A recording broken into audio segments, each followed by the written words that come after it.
Hai semua, perkenalkan namaku Aurora Sukmayodi Wijaya. Pada hari ini aku hendak menceritakan mengenai dongeng si kancil dan harimau. Kita simak bersama-sama ya. Cerita ini bermula dengan adanya suatu kelaparan yang menyerang suatu pulau, di mana pulau tersebut itu kebanyakan penduduknya adalah harimau. Mereka sangat kelaparan karena semakin hari semakin tidak ada hewan yang bisa mereka mangsa. Akhirnya Raja Harimau pun mengutus panglima dan para prajuritnya untuk pergi ke pulau lain dengan niatan kembali membawa makanan yang banyak. Berangkatlah panglima dan prajuritnya dalam perjalanan ke pulau seberang. Pulau tersebut meskipun sangat kecil, tapi mereka sampai terheran-heran dan takjub melihat keindahan pulau kecil tersebut. Namun setibanya mereka di sana, mereka hanya melihat seekor kancil yang kecil di tepi pantai. Kancil pun segera berlari, namun ia terlambat. Ia sudah dikepung oleh para harimau.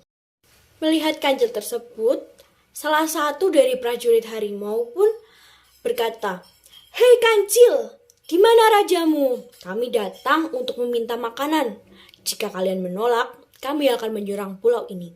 Dan lihatlah, kami telah membawa potongan kumis raja kami," kata prajurit tersebut. Setelah melihat dan mendengar hal tersebut, kancil pun menimpali percakapan dari salah satu prajurit dari harimau. "Kumis ini sangat besar, pasti raja harimau sangat besar dan kuat. Aku akan membawa kumis raja harimau dan menunjukkan kepada raja kami." Sebenarnya kancil sendiri bingung karena di pulau tersebut tidak ada raja. Pada saat itu kancil melihat sahabatnya, seekor landak yang sangat besar. Ia pun langsung menemukan sebuah ide. "Hei sahabatku, kemarilah. Aku hendak membutuhkan bantuanmu," kata kancil. "Hah, bantuanku? Buat apa itu, Cil?" tanya landak. "Untuk keselamatan semua hewan di pulau ini," jawab dari kancil. Untuk keselamatan semua hewan di pulau ini, akhirnya landak pun menjawab tersebut dan berpikir dan menyerahkan dirinya kepada kancil serta menuruti apa yang hendak diperintahkan kancil. Akhirnya landak pun mencabut durinya yang paling besar, paling tajam, dan paling panjang. Setelah mendapatkan duri tersebut, kancil langsung berlari membawa duri landak tersebut dan menyerahkannya kepada para harimau.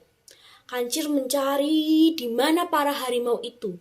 Akhirnya kancil berhasil menemukan mereka di tepi pantai. Mereka tertidur sangat pulas. Akhirnya kancil pun membangunkan panglima harimau. "Tuan, raja kami juga siap untuk berperang. Sebagai buktinya, raja kami pun mengirimkan kumisnya," kata kancil dengan tegas dengan menyerahkan kumis landak tersebut kepada para harimau. "Ini kumis rajamu?" tanya panglima harimau.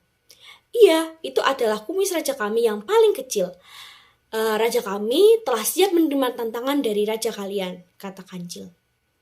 Para harimau pun sangat terkejut melihat kumis raja di pulau ini sangat besar dan tajam. "Kumis raja kalian sangat besar." Mendengar itu, panglima pun kemudian berbisik kembali kepada para prajuritnya.